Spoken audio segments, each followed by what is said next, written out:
What is up, guys? It's your boy GRC. We're coming at you live every single day, 11 a.m. Eastern. And I did not sleep for one fucking second last night. I had a lot on my mind. And so today, we're doing an AMA with me and Sam Stolt. Bam, bam, bam. I want you guys to ask questions. Ask personal questions. Ask any kind of questions. Pharmacology questions, fitness questions, crypto questions. Take this time for the next hour to ask me and Sam Stolt a bunch of questions, or else we're going to be talking about the white papers that he read and all the stuff that I looked at yesterday. I literally sat through a 4-hour stream yesterday, and it was good. Some parts were good, but my God, does that suck the energy right out of you. Richard, next time you do a stream, 2 hours, buddy. 1 hour, buddy. Keep it light, keep it funny. All right, so... And don't ask when pulse, because I'm flipping now. I'm going to get right into it. Crypto in the morning. This is more of a chill episode. I'm not worried. If you guys are only here for just dense crypto DeFi talk, we'll probably be waiting a little bit. Well, me and Sam are actually doing some videos today that are extremely interesting with some founders from some layer ones, and we're interested to talk about that stuff. But for right now, everyone knows what I've been going through. I quit the booze. I quit the weed, I quit the Adderall, I quit the mushrooms, or whatever the fuck people shove in their mouth. I quit all of it. And generally there's an adjustment period after you do such things. So if you guys could work with me, I get more hate on Twitter than a serial rapist, but it's okay because the stronger you are, putting yourself in tough situations as you get older is kind of a thrill. It's a bit like I'm almost excited that because I get so enjoy my day so much for so long periods of time. And it's almost like, oh, I'm struggling again. I'm learning something, like something's changing. And if you want to know more about my relationship with Sam, how we met, like why we stream together every day, what Sam does in his free time, what kind of books does he read, what kind of books do I read? I'll tell you what book I've been reading, Sam. And I've never read this. It's interesting, actually. So I've been just trying to read stuff and get a little bit baseline. I'm not Bible thumper, guys. I just like to learn and change and grow. And many people have read that book over the years, I heard. So let's get right into it. Crypto in the morning every single day at 11 a.m. Eastern, guys. It's February 1st. And there's a Fed hike meeting today. And I will be live streaming that. Don't you forget it. And then let's get it. You already know what time it is. Crypto in the morning. Crypto in the morning. Crypto in the morning. Waiting on phone. Crypto in the morning. Crypto in the morning. Crypto in the morning. Crypto in the morning. Crypto in the morning. Waiting on phone. Crypto in the morning. Crypto in the morning. Smoking no blunt on my way to the gym. 11 a.m. and I'm already tuned in. Got me some hacks and I'm making a stake. Got me some heads on, I'm making it rain. Pay me some maxi and that just in case. Jim ready to send me to show you the way. Crypto in the morning, crypto in the morning, crypto in the morning, crypto in the morning, crypto in the morning, crypto in the morning, crypto in the morning, crypto in the morning, crypto in the morning, crypto in the morning.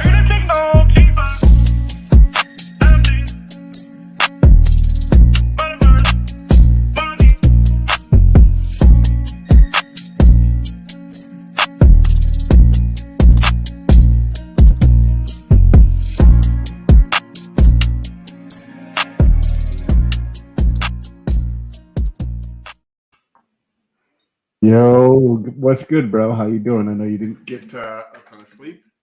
I'm doing very well.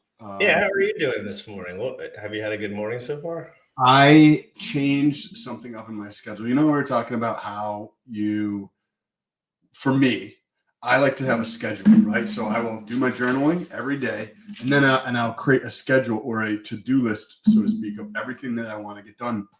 And so from 6 a.m. ish. 6:15 until say about 1 o'clock, I'm scheduled. I have every single thing scheduled, but there was a lull. Oh, I know.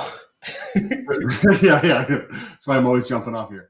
There's a lull between, say, when I get home from the gym, depending on what time I go, shower, eat, And then there's generally 15 to 20 minutes or maybe 30 minutes, depending how quickly, until I get to 11 o'clock when the show is.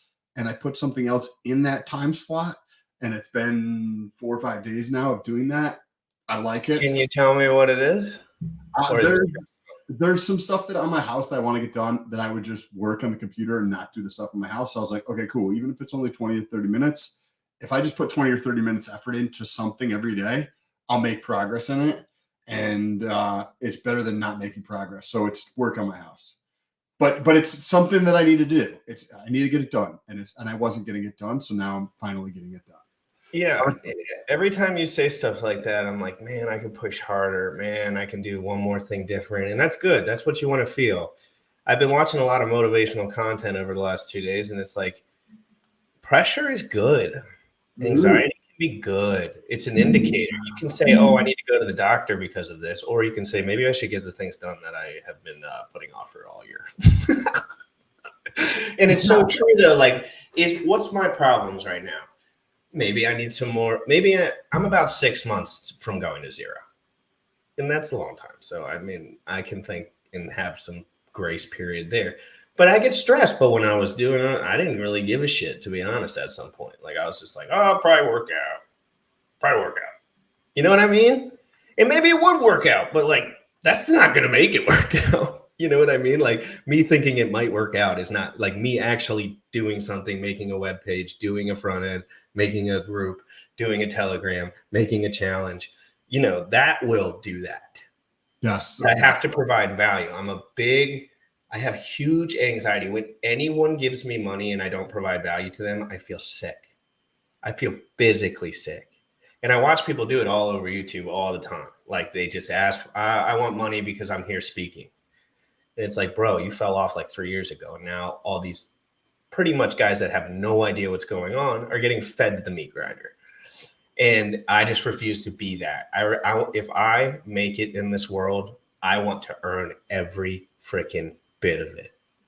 I don't want it to be like, oh yeah, this miracle came in and this dude sent me $100,000 and oh, year's good for me now.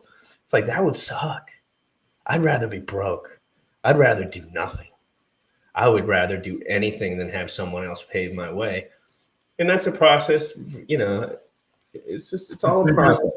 There's not a lot of people are necessarily like that. So what ends up happening is as you get more resources and money, you realize you can use that to get other people to do a lot of different things, but not a lot of people necessarily have a strong set of values that they're not willing to cross over that line, right? Whatever that might be, or things that they value just in life of like how they want to live the life. And that doesn't mean like, oh, I need this much free time every day. It's like, oh, hey, I want to create an amazing life for myself, my loved ones, my family members, and all that kind of shit. You know what I mean? And so you get that money coming in, and then you start to realize like how much more, like it just opens up possibilities of freedom of like getting other people to do other things, because there's so many people that just need more money. And that's the story that's going on here. And they just need more money. They want more money.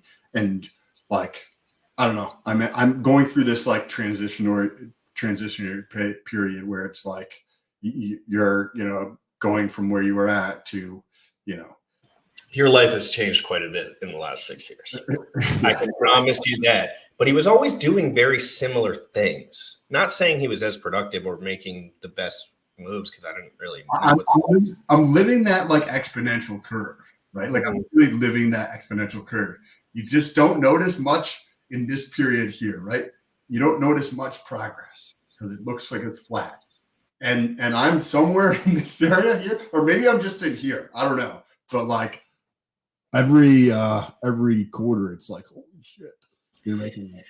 Yeah, no, and you never complained once over the last 6 years. And there was times where you were not in the best situation. I didn't ask you what situation you're in. I could just assume because whatever, like it's not impossible to read people. But like 6 years ago, you know, there's times you probably were a little uncertain or a little bit this, but you knew that complaining was never something that would benefit you. And I learned that from you. I used to complain a lot. I used to be like, she left me. This isn't working. That's not working. And now I won't utter the words. I won't dare, because I know that that is a trap. That I'll end up in the psychiatrist's office, eating pills and pretending like I have some sort of mental disorder that doesn't exist. That's the fucking like literal truth. Like as verbatim as it is, I watch everyone do it. And including me. I've spent time in those places too. I was a youngster, of course. Like I didn't really know what was going on.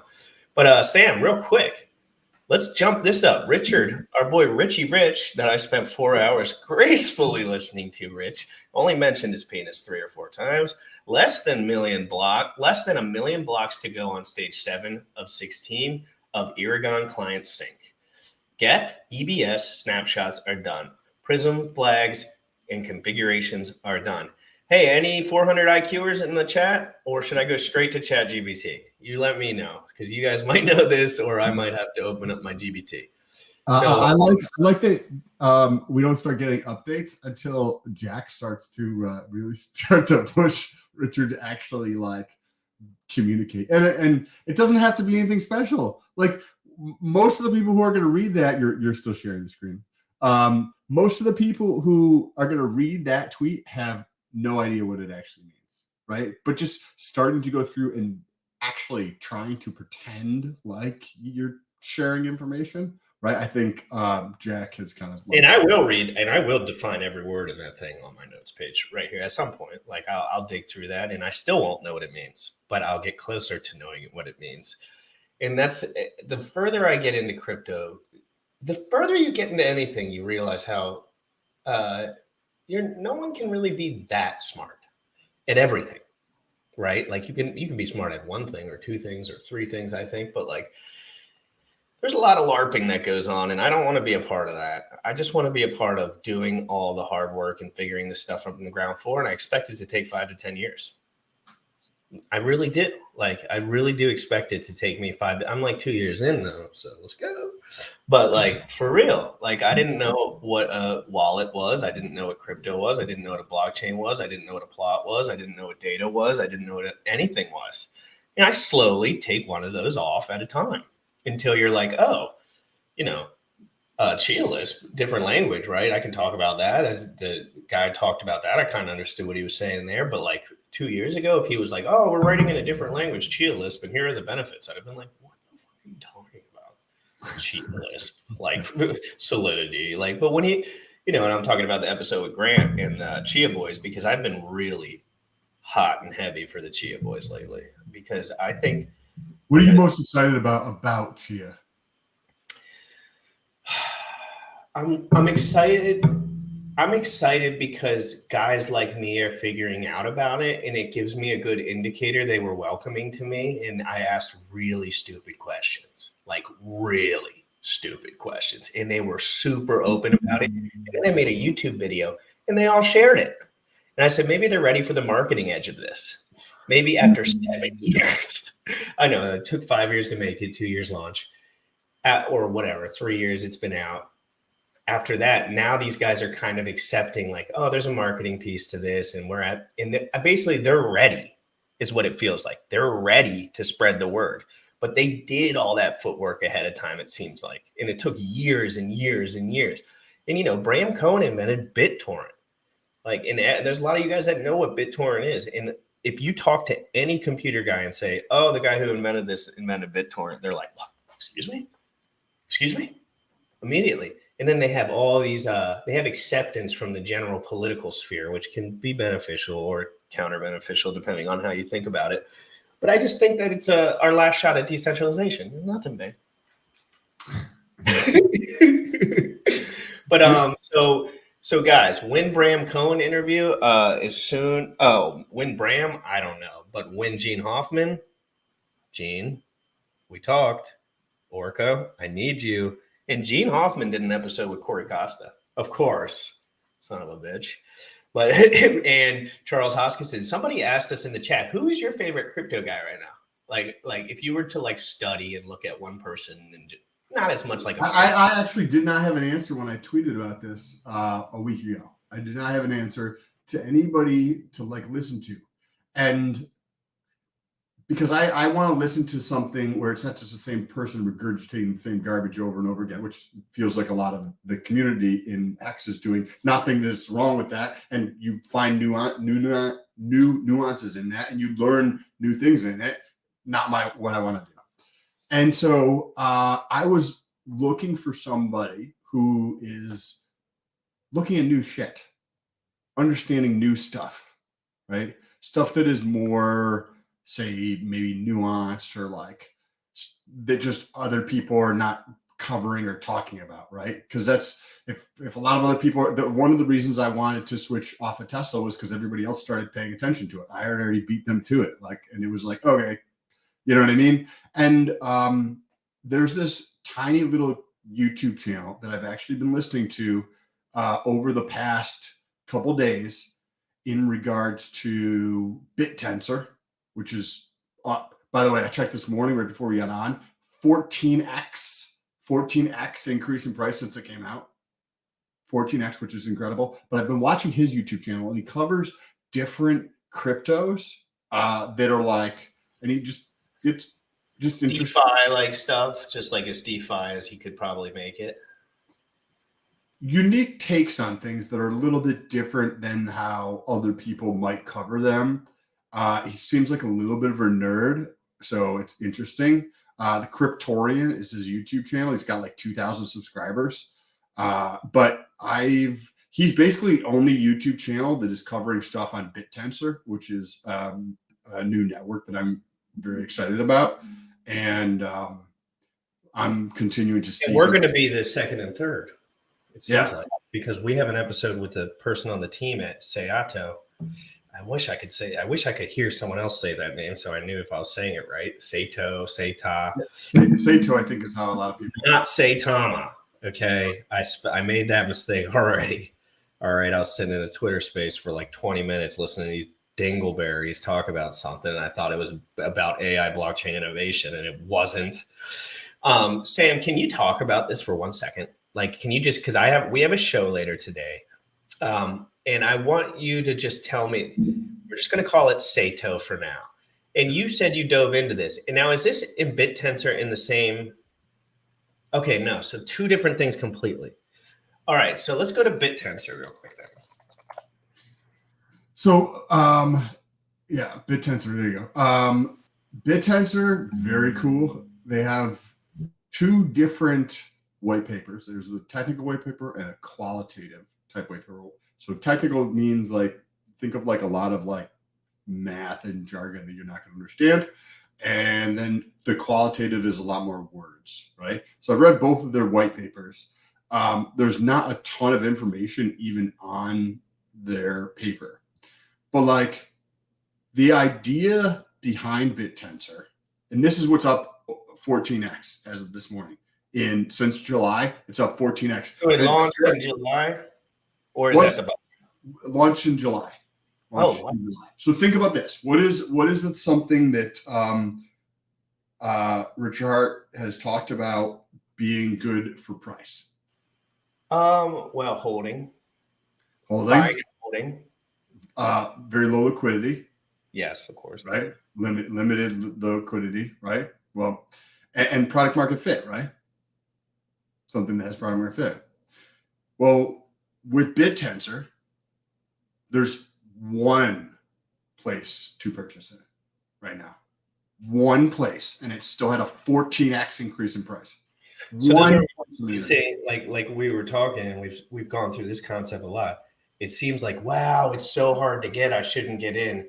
And then guys like me and Sam are like, wow, it's so hard to get in, I better figure out how to get in before everyone else does. Yes. And that's how it works with everything, guys. When Hex started, everyone thought Richard was the biggest piece of S. Everyone thought it was complete bogus. There was no liquidity. There wasn't traded on any centralized exchanges. And you really needed to have a little mental fortitude for some reason, way, shape, or form to get yourself in there. And guess what? Those guys are completely retired now from finances. So what is something that's kind of like taken the world by storm over the last 90 days? Never like I've seen anything in my life, AI technology, chat GPT, and this whole wave of normal users using AI technologies in their daily life. Correct. Okay, so BitTensor is blockchain and AI, but not there's a couple other blockchain like monetization ideas for AI. This is different than that. You know how there's something, what is it, Helium, which is the mesh network for HEL or something like that, Helium, right? And you can put the mesh network in your house, and eventually that should be able to be an ISP like Verizon, right? But instead of Verizon collecting all the money, because you have a node, you'll collect a portion of that. You can still like mine it that way. Well, as more and more people join that mesh network, it's going to be the biggest mesh network in the world, if it's not already the largest mesh network in the world. And it gets stronger as more and more people add into the network, right?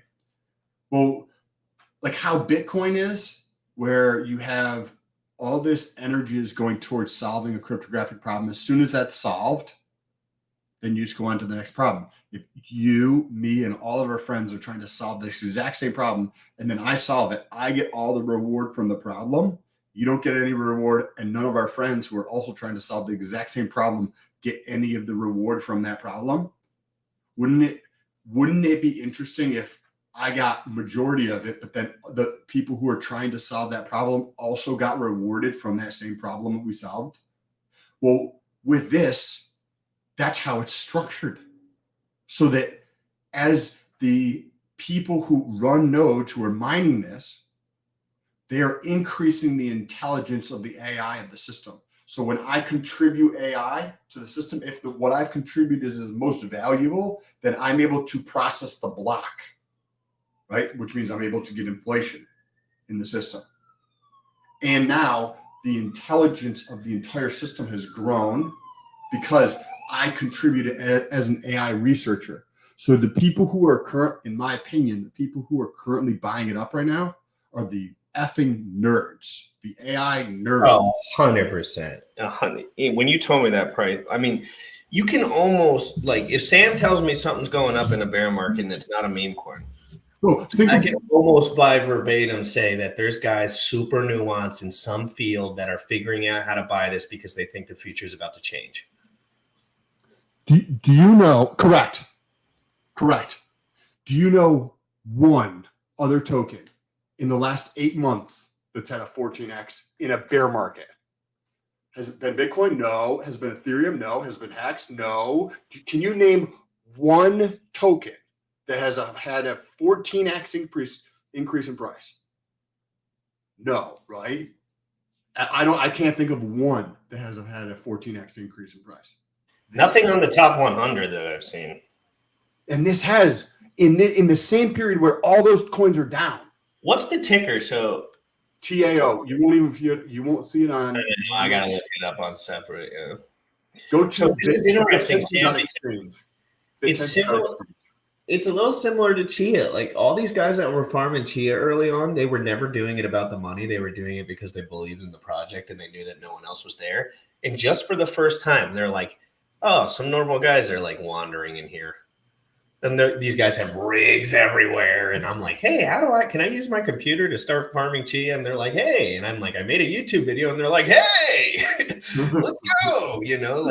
And they were almost like, easy. Don't pump the price on us, GRC. And I'm like, because they're all joking around. But there is stuff like that you can find in crypto with just a hair of elbow grease, really, because the internet is so vast nowadays. If you really put in elbow grease and have some time on your hands, you can really find some gems. And this one wasn't, Sam. To think that this is a miracle long shot that people are finding out about decentralized AI blockchain technology, it's like, no. And that's why Sam's getting a little bit, well, Sam mentioned it to me 2 weeks ago. It was up 4x. Then a couple of days later, it was up 8x. Then a couple weeks later, it's up 14x or whatever.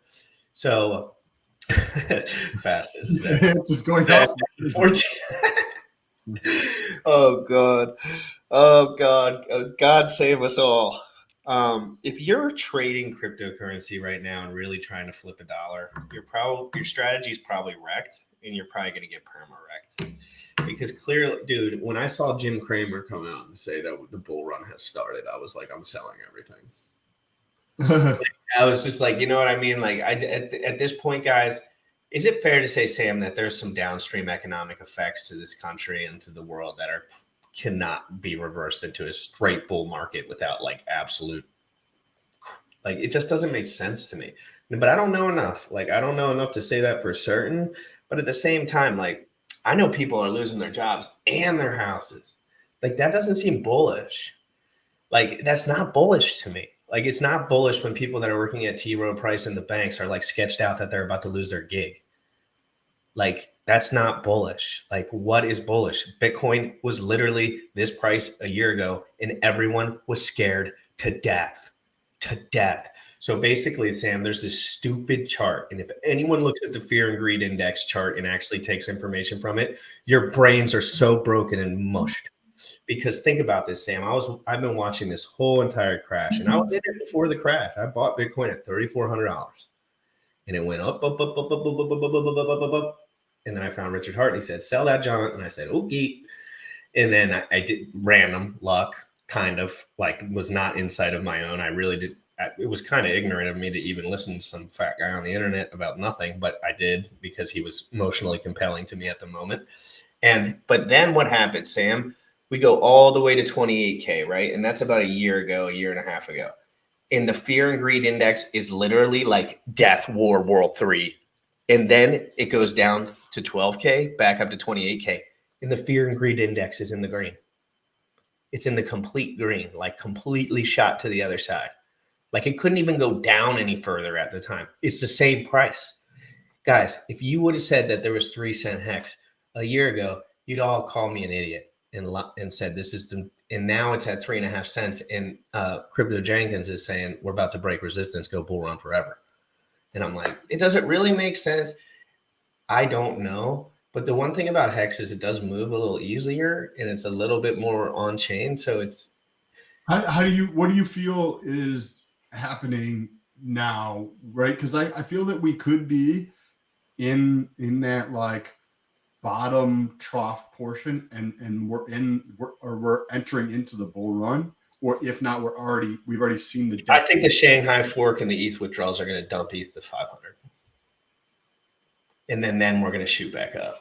Because everyone's going to be like, dude, if ETH goes to 500, I'm fucking selling this crib. Like, I'm not. I'm just kidding, obviously. You know what I mean when I say that. I'm like, dude, if you saw ETH at 500, I think you would be excited. I think I would be extremely excited for an opportunity. So I think, I think that I've been mentioning this. Like, I'm not a rocket scientist, guys, but when everyone gets their money out of something, everyone at the same time. Well, tell people, because a lot of people probably have no idea what a Shanghai fork is, right? That's so not basically the guys that have had all their Ethereum tied up in the ETH POS staking are going to have the ability, and it's not just the 34 ETH or whatever it is. It's whatever they put in there. So some people probably put 1,000 ETH in there. Some people probably put 100. You know, there's rich guys all over the place. And they're finally getting their hands on that cash. And the price is pumping out of control, right? Like, it's pumping. No one can sell right now. No one with, I guess, that's involved in the POS. People are excited about the future. And I think that there's going to be a devastating crash in Ethereum, whether that's just for a little while or whether that's just for a month. But I think that everyone's going to get liquidated. One more time. I think there's some centralized exchanges that might have to go under still. And I think that we still need some regulation in that, whether I like it or not. Like, there's going to be regulation in centralized exchanges. I haven't seen it yet. I haven't seen anything yet. So I just think in my gut now, I'm not, it's just my gut feeling, like, my neighbors are still screaming for cigarettes until they stop screaming for cigarettes. No, I'm just kidding. But like, in my gut, I feel like this could be, we have not seen a devastating recession since 2008, which I was just a child. Do you think this is going to be tied similar? So in the recession in 2008, the economy was crashing and Wall Street, right, and housing were all coming down, right? Do you think that crypto is going to be tied with that or uncorrelated? I Say that don't one know. So back in 2008, everything was correlated, meaning they all moved in the same direction, right? So housing markets were coming down, stock market was coming down, the economy was coming down, right? All in terms of GDP was dropping. All of these things were coming down, right? I'll say for this period right now, we've gone through this great awakening where people like me, people like you, quit working in the system and they're doing their own thing. So the smart, the ambitious, talented people who wanted more of that freedom and the more responsibility to do their own thing, because it is more work, but it creates a lot more value for me personally than working for somebody else. And as we go into this next period, recession, right? We're already in it, where we're going to see GDP dropping, we'll see the stock market dropping, but and then I think real estate's going to go sideways or come down a little bit. But is the crypto market also going to come down with that? Or I think we actually see the potential shift, right? We see the potential shift because if this is which I think it will be a multi-year bull run in crypto. Whenever we get into here, I'm sure we'll see pullbacks and whatnot, but I think we're going to see a multi-year bull run where the economy is collapsing. The stock market I think the stock market's going to continue coming down. I think real estate is probably going to continue coming down. All of those things are going to continue to come down. And I think we're going to see the opposite of that happening in crypto because people are going to be waking up. More and more people are waking up every day to the reality that crypto is the future. We're at 3.5% as of a year ago. We're in crypto. 3.5% of the global population of 8 billion plus people were in crypto, according to crypto.com. So I think that now we're probably in the 5 to 7% range. Throughout 2023, we're going to get above 10% of people in the world in crypto. Think of that. 8 billion people, 10%. That's a 4x. And what do you think that's going to do? I think that's where we see those things decorrelate, right? The stock market will be down. Real estate could be down or flat, right? I think that in some markets, right, the real estate could be still up. And the economy is going to be coming down because the metrics they use to measure the economy is not accurate. But crypto is going to be going up. That's how I feel it's going to play out over the next 3 I 4 think years. I think it would be all kind of like what you said, and this from what I've seen before and what I've learned about low liquidity, it's like the lower liquidity things will move first when we start moving up.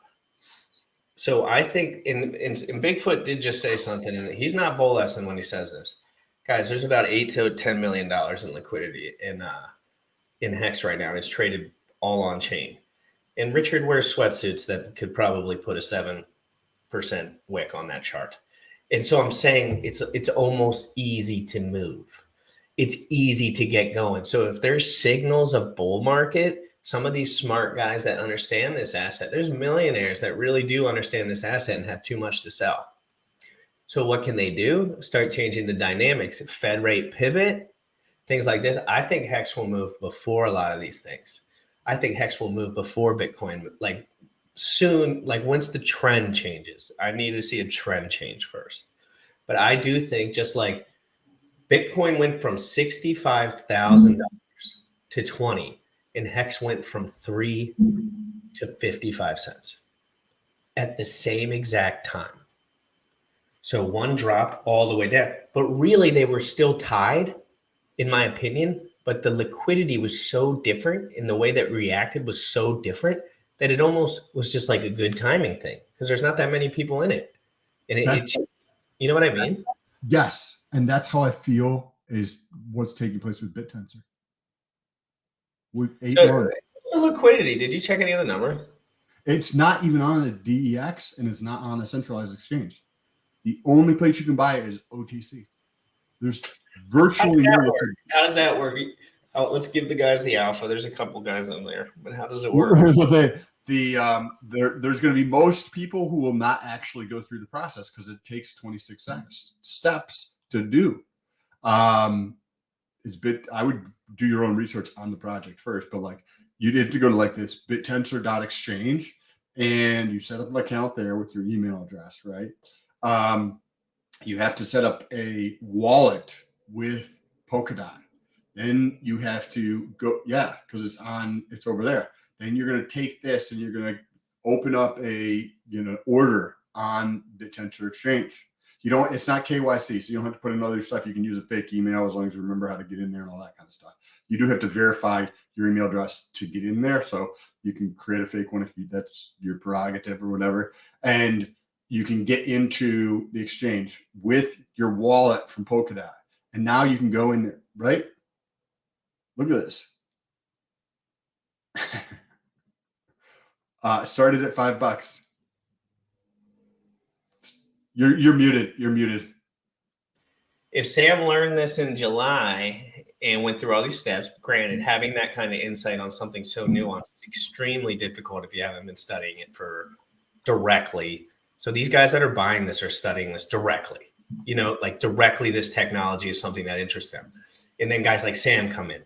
Probably the second wave of guys would be like uber geniuses like Sam that are just like really smart with trends. And they'll start hawking. And then the gym rats will come in, as we say. Like the gym rats would be like the smart, average, ambitious, hustly dudes that run around and can flip a buck on anything, right? And then everyone else buys. And that's the trouble with crypto, right? Because everyone here will see the fruits of this forever, right? And then, this could be $2,000 easily, and nobody would even stress it at all. We've seen these kind of changes very easily. We've seen 10,000x pumps and with low liquidity. And that's what he's basically saying. Like, there's super low liquidity in this, I'm sure. I don't know how to calculate the numbers or look at it at the moment. But at the end of the day, if this chart went up to 400, it wouldn't shock Sam and it wouldn't shock me. It could take one dude that has a little gusto and knows exactly what's going on with 300 grand, 200 grand that he slowly weeds in there. And that would not shock me at all, but it would shock everyone else. Why? Because they don't understand liquidity. They don't understand why the price goes up. And they don't understand the market cap of this. Last time I checked, this is before we've had more of a price action, was around $100 million. So it's probably around $140 million now, right? The same price or more than Hedron is right now. Except for Hedron's price over the last 8 months doesn't look like it's up and to the right. It looks like it's down to the right, right? So if you understand how AI is going to impact the world and you understand that there's issues with AI, right? Google has AI. Tesla has AI. Meta has AI. Uber has AI. These giant companies all have AI. What are they going to do with their AI? They're going to use it to rent seek. If you've never heard that before, that means they're going to use their AI to make themselves money. It's not going to be permissionless. It's not going to be like Uniswap where anybody can go there and access the market. Anybody can go there and use it. This is permissionless. And it gets better by people in the network, and they get rewarded by doing this. It has the same type of tokenomics as like Bitcoin, 21 million supply, the halvening, all that kind of shit. And the opportunity here, if you understand AI, I think that the AI market as a whole is easily going to be multi-trillion. Is this going to be multi-trillion? That's not what I'm saying. I'm saying the market for AI stuff is going to be multi-trillion. And one of the things that they're working on is multimodal AI. So think about like AI as the Chat GPT. That's one form of AI. Tesla has another form of AI, right? There's AI that Google has created with YouTube. That's for video. That is another form of AI. Right? So you have AI that is specific to different types of communication, right? Maybe it's a text, maybe it's language, maybe it's visual. You have different forms of AI for different things. And instead of this network only being one form of AI, they're working on it right now to be multimodal, which means it can be multiple different forms of AI that get better by people actually contributing to the network. And if you provide more value to the network, you get the block reward. You get the inflation in the system. and the entire system now has your knowledge to get better with. Instead of, imagine if Google and Facebook and Uber and all these giant companies shared all of their information with each other. Do you think that they would all create a much bigger system faster, that they would all learn more quickly? Yes, of course, because they're all in silos right now. They're all not sharing that information. And when all that information is shared, when all the community actually works together, that's a super powerful thing. I saw you have something pulled up there. Yeah, real quick, keep them questions coming, Chad. I see your question. I see a couple questions. Guys, remember, I don't answer the chat too often because usually we're talking about crypto and people are spreading their wings in the chat and I can't read fast enough.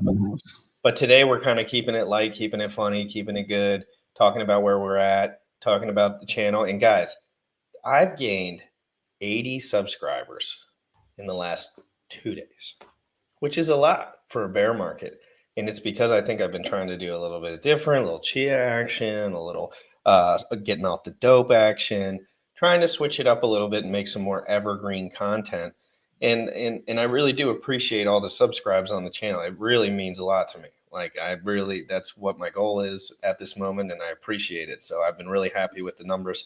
And I've been trying something different, and it's taken a lot of effort because sometimes it's easy to talk about the same thing over and over again because you get good at it, and you're like, oh, I could spit this shit off for all day long. T-shares, this, that, and the other. Richard Hart, Jack Levin, but just like Sam said, once everyone else started picking up Zen crypto, I like everyone making videos on it. I almost took a step back because it's like I felt like I wasn't feeling a value piece as much as I was at the moment. So where did I try to go? To the next value piece, which for me and my studies has been Chia, and which for Sam and his studies has been BitTensor and has been Sato, or whatever you call it. So real quick, guys. So I'm not a hater on any of these things. I love all these things. Press like to keep GRC off the dope. Yes. No, but seriously, I'm using myself as a human sacrifice so I can motivate the young men to make better decisions. And it's not because my life went to zero. It's not because I lost all my money. It's because I need to be a leader if I want to be a leader, and I can't LARP. So I want to do the hard stuff. I want it to hurt. I want it to be hard. I want to feel the feelies, okay? Because I know that'll make me better faster, and that's what I want. So guys, let's real Kathy Wood, Fed rate hikes, what to watch for in the first policy meeting of 2023. Guys, we like Kathy up in here. We're not going to lie.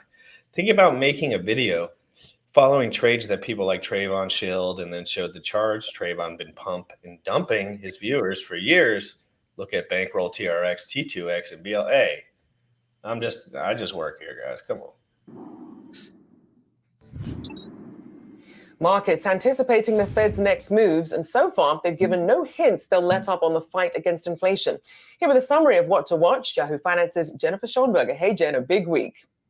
Good morning to you. That's right. A big week indeed. The Federal Reserve kicking off its first policy meeting of the year Tuesday, where it is widely expected to slow down the pace of rate hikes while looking at how much further it needs to raise rates ultimately this year after 3 months of slowing inflation. Here are 3 things to watch. Number 1, a 25 basis point rate hike.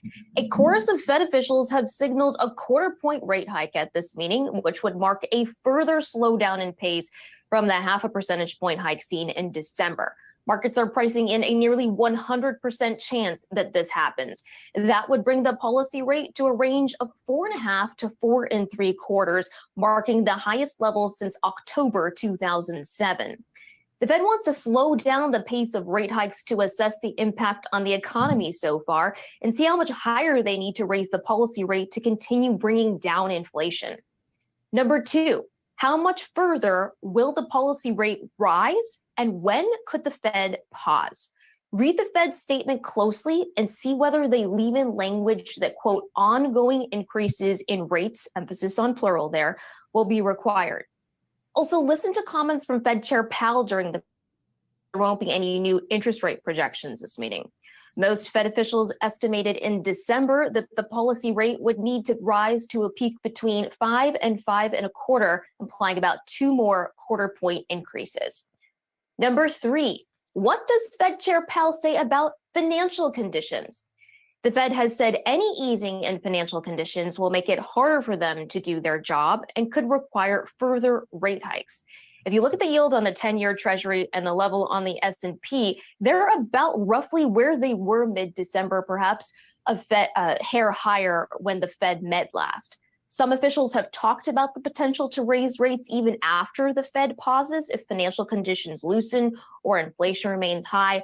Watch to see whether Fed Chair Powell will say the same thing. Now, Rochelle, I just want to point out one other major data point that Fed officials are closely watching tomorrow morning is the employment cost index. This is important because it is an indicator of wage growth, which they believe is feeding into Job losses continue to pile up in the tech sector as the giant multinationals that for years experienced high growth rates and led the bull run for stocks are now leading the charge to pare back staff. The Fed has played more than a small role in this, of course. Chair Jay Powell made it clear that pain in the job market was an unfortunate part of the toolkit against high inflation. As Yahoo Finance's Miles Udland writes in today's morning brief, the problem for Powell is that these job losses are what the Fed hoped to achieve. Now, this is part of the, of course, dual mandate that the Fed has in terms of maximum employment, but then price stability as well. And in that employment, they have acknowledged the pathway for their policy may also lead to some of what they kind of have remarked as intended or, just acceptable consequences at this point in time. Unfortunately, I have to categorize it that way. Yeah, I mean, obviously they are prioritizing price stability over full employment at this point because the employment picture, as we have seen, has held up well, too well probably in the Fed's view, because they are trying to bring down that end demand, bring down wages, right, as a way to help bring down inflation. So these cuts are happening. That they're happening is not the problem. It's that they're perhaps happening enough. That is the quote unquote problem. So politically it's difficult, obviously, when you see job cuts that are not directly engineered, but as you say, an acceptable consequence of what's going on here. I am curious on when these layoffs really start to show up in the jobs report. Of course, this is the big for the jobs numbers. And is the street prepared to see a jobs number below 100,000 on the headline? Well, the thing is, they are showing up in the jobs report, but they're showing up just in certain areas, as we know. When you have the likes of a Chipotle still hiring 15,000 people, when you have Walmart adding people, when you have those service segments of the economy, hospitality, et cetera, that are still having trouble finding people, it's hard to see when that sort of balances out enough to actually result in that raises the prospect. Well, then does the Fed need to keep going on these rate cuts? And then that January big Jan rally could be tossed in the trash. Well, and then the counterbalance, of course, to the joblessness, if you will, is do we start to see some of the job openings pulled off the table as well? Right. Which would be the serious counterbalance. Precursor. Right. Yeah, exactly. So, Sam, you get anything from that? I do think the Fed is going to continue to increase rates by 50 basis points. At some point, when we're deep into a recession and we see a lot more layoffs from these companies, I think I saw she's met that lady in the last clip. I don't know if I just don't have the information, but I thought Walmart was laying off people. They were not. I didn't think they were adding people, which she implied in the last segment there. There's a lot of every big company you can name is laying off people. Facebook and Google. And yeah, and a lot of my friends have been talking about that too. Like people are getting chopped, and I don't really ask them too much specifics, but you can tell. You can tell when that time's getting tough, and I just don't see the reversal happening yet. I don't. I'm not saying that the bull run can't start, but the start of the bull run, guys, is the slow little thing. And I wanted to bring up one thing that's really important to me that I kind of forgot about until this moment. And this is a lot of the reason that I was not sleeping last night. Guys, if you know me by now, you know I'm a very emotional person, way more emotional than Sam. I have all the feelies. I'm a feely. I always have to work on my feelies. And this happened. So the guy that inspired me to do this YouTube channel, there was 4 guys, all in a big mirage order, kind of Sam Stoll, Leo Longevity, and Derek More Plates, More Dates. We'll just use those for now. Those are the guys that I watch. They did non-biased, detailed content every single day, and it pumped me up. And those are what I was watching. And Sam, if you look here, there's a little comment here from 6 weeks ago. Guess what? Leo decided to start his channel back up. And I said, okay, I'm back. Daily listener grind. Amazing. I was so excited because he said the end of anxiety. You know, I like to look at videos like this all the time just to get little tidbits from these guys that are alpha males working real hard about how they kind of go through their day. And Leo, of course, responded with a little hands up in the air. So I wrote, I know you can't see it. I can't really zoom in, but it says, okay, I'm back. And then, so guys, Leo Longevity has passed away as of 2 days ago. So he was found in Tony Huge's house while Tony was making videos in a different part of town. And people started reaching out to Tony and saying, hey, Leo's not answering. This is weird. What's going on? And they found him dead in the bathroom. Okay, so the autopsy's not out yet. Tony doesn't think it was an OD, but he doesn't really know. And he admitted that in his live stream. He can't really know. But it was very graphic and it was very disturbing. And so 6 weeks ago, he answered me. And now today, he is dead. And it really shocked me to my core because I feel a lot of feels for these guys that inspire me to do good work and do great content. And yeah, so he has died. And have you had anybody that you know of pass away that you, whether you were close to them or just like people that you've had interactions with, pass away? Yeah, my best friend died. So you remember how, guys, I said I was sober from 19 to 26. So from 19 to 26, I did not have a drop of alcohol. I did not smoke any doinks. I did not do any mushrooms. I did not do any illicit substances, mind-altering substances whatsoever, period. From 19 to 26. That's a long time when you're young, right? So I've had a lot of experience in that realm. And so my best friend just called me one day, and he was doing the sober vibes with me as well for years and years and years. And he said, hey, I think I'm gonna start smoking weed again and drinking. And I said, all right, like, it's your life. Do whatever you want. I don't care. You know, I didn't think much of it. And then 3 weeks later, he was found dead on his kitchen floor. And that's when I stopped being sober because it hurt me so bad. And it was so hard for me to recover from that. You know, it was almost like a God thing. Like, I'm not super specific when I say God, but I felt like, this world is ruthless. This is one of my best friends in the world, like amazing person, amazing guy. And he died. And ever since then, I started actually using substances to deal with some of the feelings that I was feeling. Now, this dude was doing really hardcore drugs, more so like when I was younger, probably, and stuff that I didn't really know he was doing. And he was found dead. And that one hit me hard. Like, that was probably the hardest real life hit that I've had. And then, of course, I've had family members pass away all over the place from drug abuse and such things. But yeah, my best friend died. What about you? And my brother passed away a couple of years ago, actually.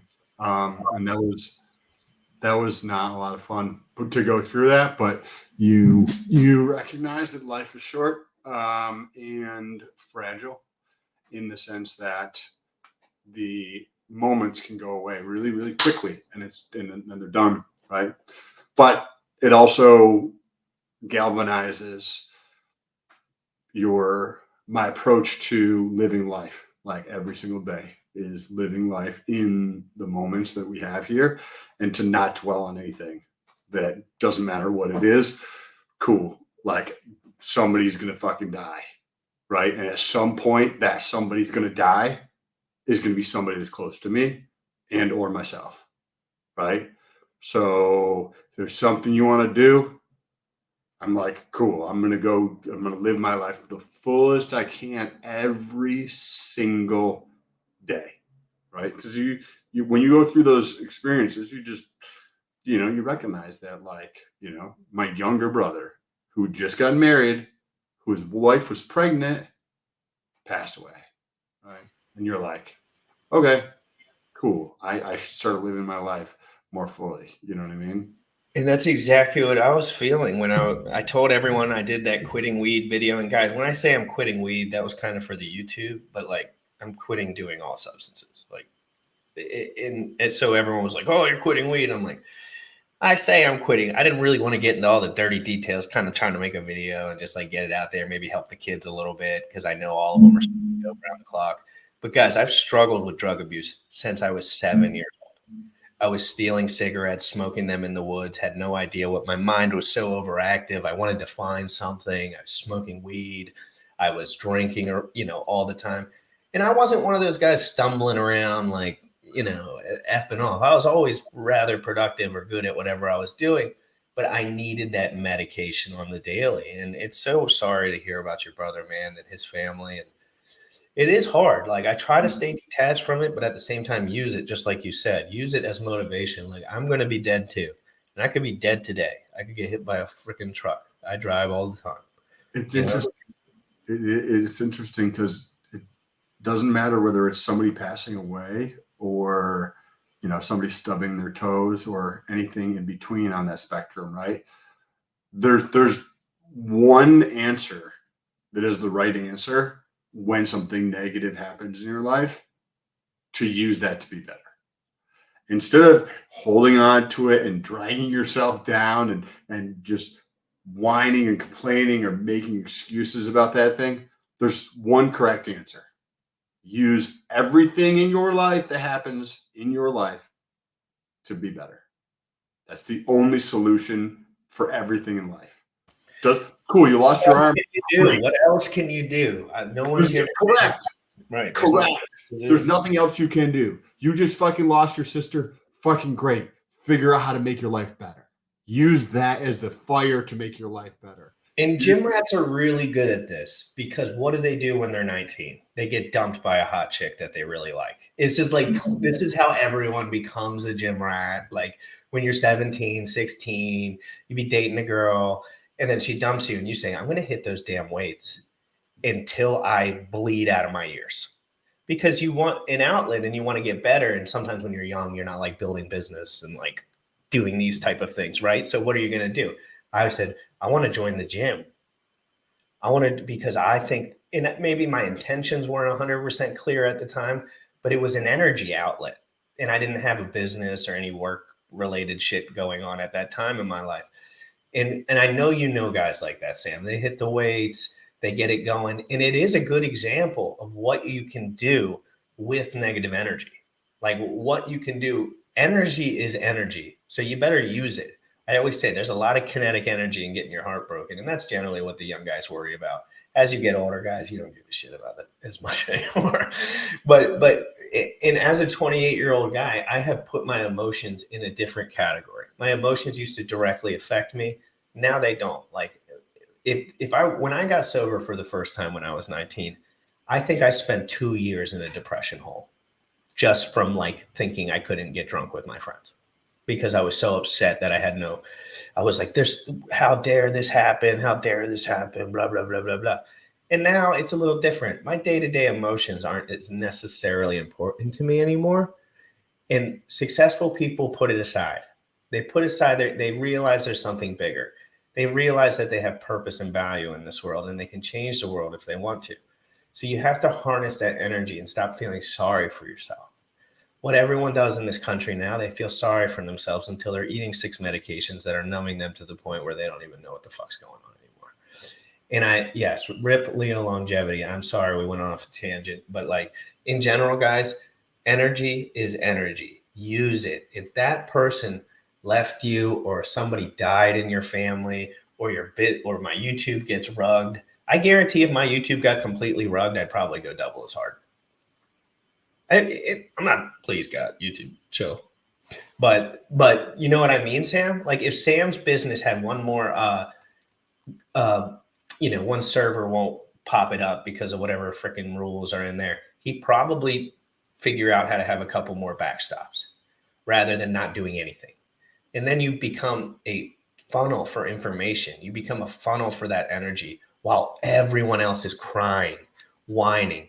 You know how many negative comments I got about so many things in the last 2 days? And I'm like, you guys aren't on the right track, man.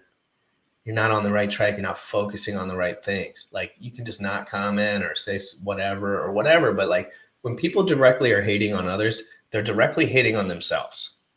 period. If I was on here talking crap constantly about whoever, you can pretty much assume that's the way I feel about myself.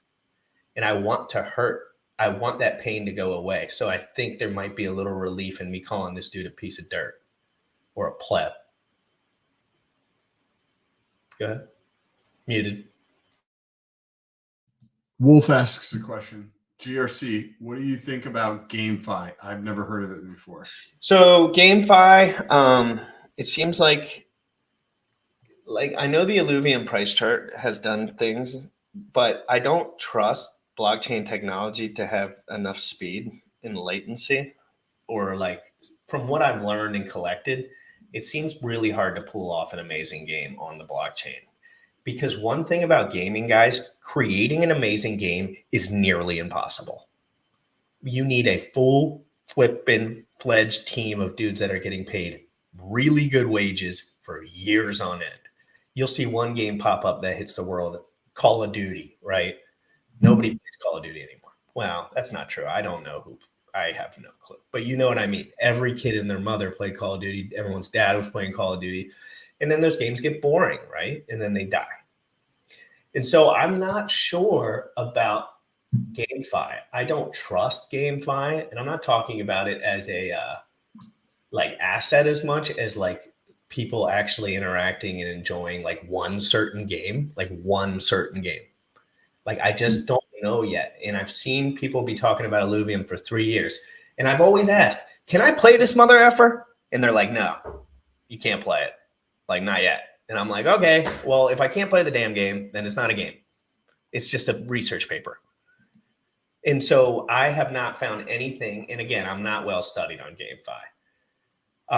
But in my opinion, investing into GameFi right now is a miss. I could be stupid for saying that, but that's my opinion. Andrew asks. I can answer this one. Sam, does Sam have big bags or mints of Zen? I might have mints of Zen, but big bags of Zen are no. Sam is very intelligent with numbers and stuff. And Sam has since day one. And I trust me, I thought there was a floor there for a minute. And Sam said, ain't no floor there, buddy. But again, I was being hopeful, and you never know what's going to happen. But at the end of the day, guys, Sam kind of understood that price chart was going to head down almost by definition. And Sam, one of the things that I brought up, I did a stream with Jack Levin, Joker, Crypto Bra, Crypto Profeta. We did a big party stream. There was like 500 live viewers. It was absolutely insane. And I joined it. And I said, you know what shocked me about, remember we were talking about low liquidity? Mm-hmm. The Zen USDC pair had $1.1 million in liquidity in like 2 weeks. Does that seem natural? Do you think guys like you were putting in, I don't know, but I've never seen something have so much active liquidity so quick for something that was minted out of thin air for $3. And that's when I should have put more pieces together, because now we're sitting at about, $688,000 liquidity. If I'm looking over here, still too much, in my opinion. Now, if big investors come in and they start, and I'm not saying the next bull run, the shit's not going to go up to the goddamn moon. You know how things get in the bull run. But I still love the fundamentals of Zen, and I love what Jack is building, and I think he could potentially change the entire world with what he's building, and he has the skills to do so. That does not mean anything about a price chart. A price chart is things that happened in the past that are painted on a chart. Period. So people are very confused about price charts, and I'm one to not really look at price charts at all. I look at liquidity, volume, users. GRC and Sam, have your LP returns been over the last couple of months? Here is an in-depth of the MKT, monthly and annual. I'll tell you what my monthly and annual is on LP. I got super perma-wrecked on some fucking Zen LP. I'm not going to talk about it too in depth, but I stopped doing it ever since, and I started double down on the YouTube channel just because I felt like I was using my energy for the wrong thing, and I didn't have enough money to do so anyway to like replace any income. Again, if I sat there all day, but it's all about attention, right? And I'm learning this over time too. If you need to spend a lot of attention doing something and you don't necessarily have a super large amount of capital, you could be making a mistake. And that's where I was finding myself. More so like if I had $5 million like liquid, I would be making a lot different decisions with what I was doing. But for now, I'm putting that on the sideline until I can get some impermanent gains in my mind, because I'm too worried about the landscape. I'm too worried about the Shanghai fork. I'm too worried about things. And when you're talking about V3 liquidity providing, it can get hard if you're not focused. And hopefully they can fix that up. What about you, Sam? I think I told you a couple of times in 2023, I was not going to talk about my holdings, but that's it. Actually, I'm not going to talk about my holdings. Yeah, Sam did mention me that at some point. We'll just say I'm smiling, but I don't want to talk about my holdings. Sam's a sick puppy, and he has big goals, and he is getting to that point where his goal. There are people smart enough to realize that they would want to stay on the same track as him. And you notice that. And these liquidity pools are tight, guys. Like, you know, if you got $1 million, $500,000, like, you know, that's a big chunk of it. And someone adds the same amount and the dynamics change completely. Right. I'm very excited about BitTensor. LP and BitTensor. I'm not saying anything one way or the other, but I'm excited about it personally. There's one more question. Whoops. And then we can wrap things up. I got my XN DevNet token from Zenburn. Do you know, one, what are we doing with these? Good question. And two, is it worth burning more Zen? I'm a bit behind on it all. It's a DevNet token. So my understanding, it's monopoly money. That's it. To answer question number one, unless GRC knows something else about this that I don't know. Maybe there's future airdrops there. I don't know, but I don't think that. I think that's it. And then I think there will be some future value in it somehow, shape, or form. But I'm under the impression that if you have liquid money on the sidelines, you'll be able to get a better deal. So that's what I do that a lot, guys. I've lost that fucking game a lot. I've got in there early and I got all my hexes ready for the Pulse chain. This is just an example. Everyone, when Pulse chain was going to launch, everyone said, you better get your 50-cent hex. You better get your 30-cent hex and buy all of it as fast as you can, because you get a copy on the Pulse chain. And I kept telling people, Richard verbatim 10 times told you it was going to start at 0. So the chances of it, unless somebody directly manipulates that pair and gets busy, the chances that you won't be able to get some sort of arbitrage deal on that side or some sort of deal, like you might be able, think about this. You spend 45 grand at 30-cent hex and whatever, you get like 200,000 hex or whatever it is. I don't know. I think it's about that. And then you get 200,000 hex on the other side. And then a guy comes with me and I have $27 in my account and it's close to 0 and I get 200,000. Okay, so remember, having money on the sideline is what no one has. No one has money on the sidelines. They say they do, but they don't. I'm not saying everyone. I'm saying the general user will say this, that, and the other. They're trying to pump their own backs. They're trying to pump what's going on.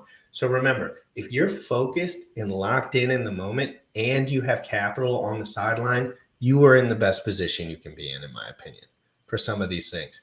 And a lot of people are taking all of their Zen and burning it, right?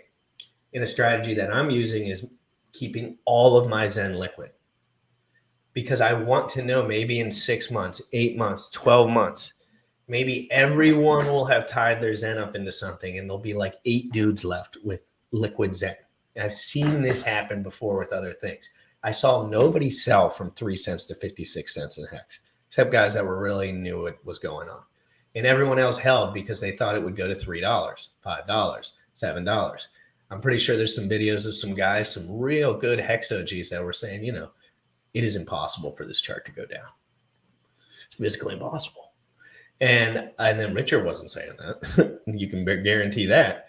But the truth of the matter is, having money on the sideline and having the information in your brain is the most vital thing you can do. At some point, you're going to have to make a purchase, but it's not going to run away from you in one candle.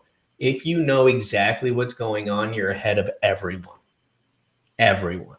I go into these Zen chats and a lot of these chats, and it's like people are learning, don't get me wrong, but the learning curve takes 30, 40, 50 days to really know what goes on. And this is not financial advice. It's just my opinion that having liquid capital and the knowledge in your brain in a bear market can be super, super, super valuable.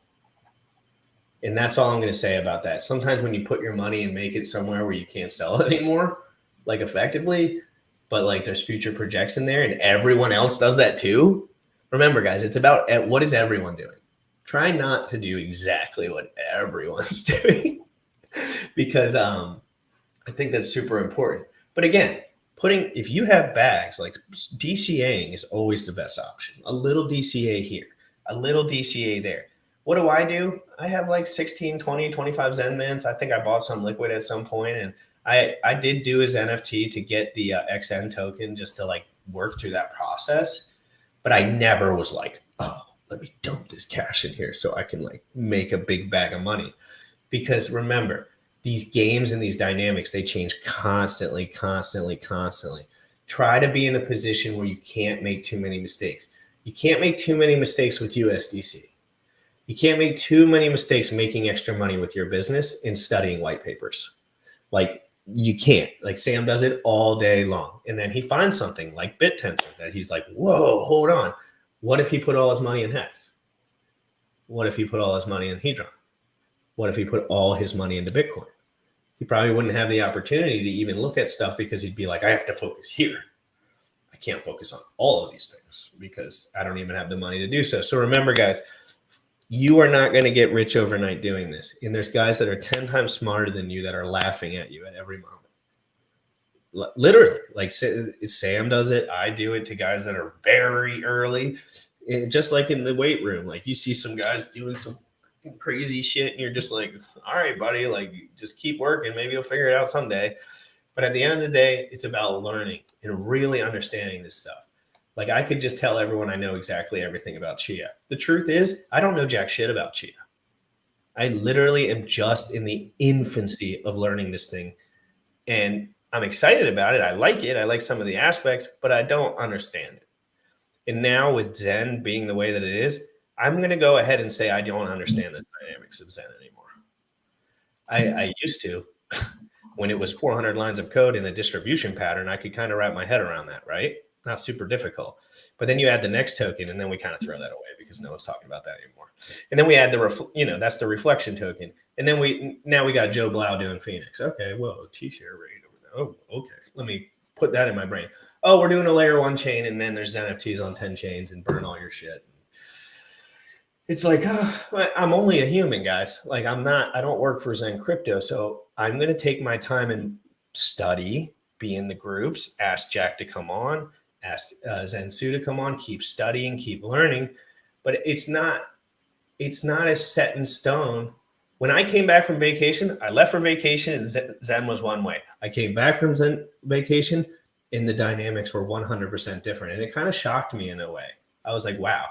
Like simplicity. Remember, simplicity can be critical. And I remember Jack saying, like, simple is good.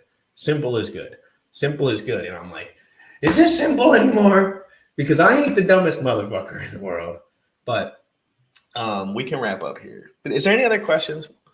And Zen is, I like this Captain Cash, BTC OG right here. Zen is knowledge. Knowledge is power. Continue learning, adapting, and making moves. That's exactly how I feel about it. I am excited about the scaling opportunity, which is Zen. And I have a feeling that Zen could make many people very rich one day.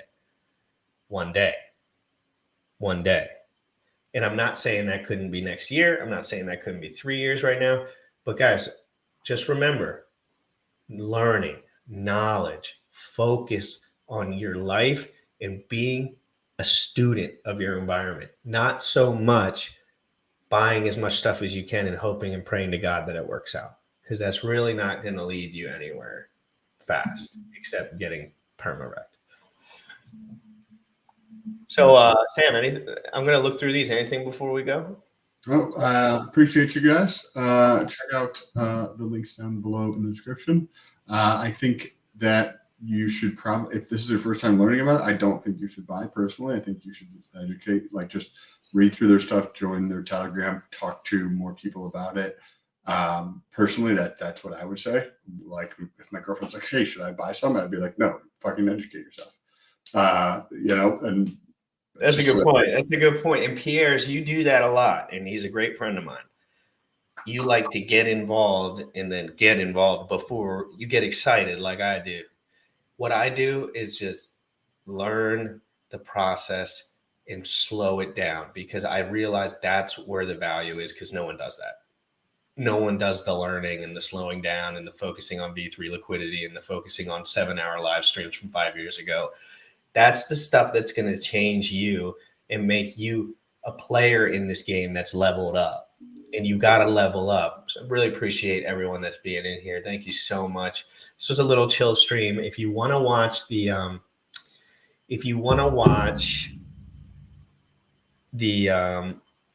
Fed rate hike meeting, I'm going to be live streaming that when it goes on. And then me and Sam have a little special sauce with Seattle that we're going to be dropping later this week, filming tonight.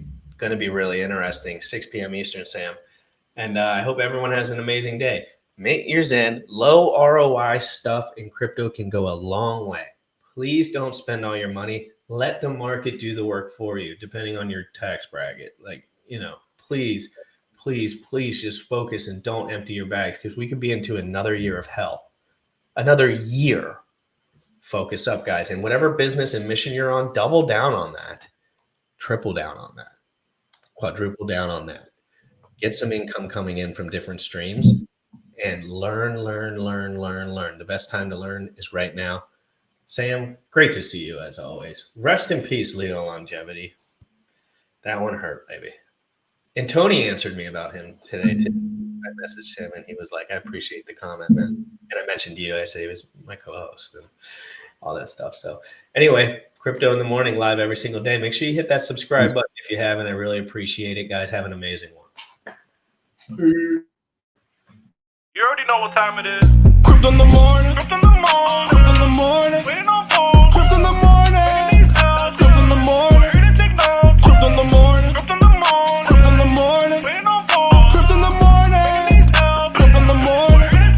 Smoking a blunt on my way to the gym. 11 a.m. and I'm already tuned in. Got me some hacks and I'm making a stay. Got me some heads on, I'm making it rain. Pay me some maxi and that's just in case. Jim Reddit sent me to show you the way. Crypto in the morning.